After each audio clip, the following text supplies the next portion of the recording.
තර්කෝස්කී ඇයි අපිට වැදගත් වෙන්නේ?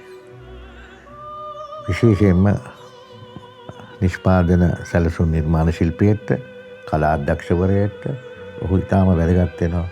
ඒ වැදගත්කම මම දකින්නේ ඇත්ත වශයෙන්ම ඔහු ඉතින් භාවිතා කරන ලද චිත්‍ර 17 වෙනි සියවසේ ඩච් චිත්‍ර ශිල්පියෙක් ඉන්නවා ජෝනිස් වර්මීර් කියලා.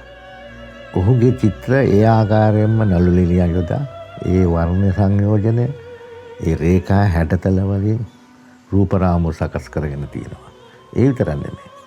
රැම්බ්‍රාන්ඩ්ගේ චිත්‍ර ඊළඟට මේ කැස්පර්ගේ චිත්‍ර ඒ චිත්‍ර වලින් පුදුමාකාර විදිහට මේ රූප රාමු සකස් කරලා තියෙනවා. අනිත් තවත් විශේෂ දෙයක් තියෙනවා. ඔහු බර්ග්මාන් එක්ක එකතු වෙලා බොහොම සම්බන්ධතාවයකින් තමයි මේ සැක්‍රිෆයිස් කියන චිත්‍රපටිය වැඩ කරේ. කොටින්ම කිව්වොත් බර්ග්මාන්ගේ ආර්ට් ඩිරෙක්ටර් කෙනෙක් ඉන්නවා ඇන් ඒස්පී කියලා. ඇන් ඒස්පී කියන්නේ බර්ග්මාන්ගේ බොහෝ චිත්‍රපටිවල වැඩ කරපු එක්කෙනාම තමයි මෙයා පාවිච්චි කරලා තින්නේ සැක්‍රිෆයිස් කියන චිත්‍රපටියට.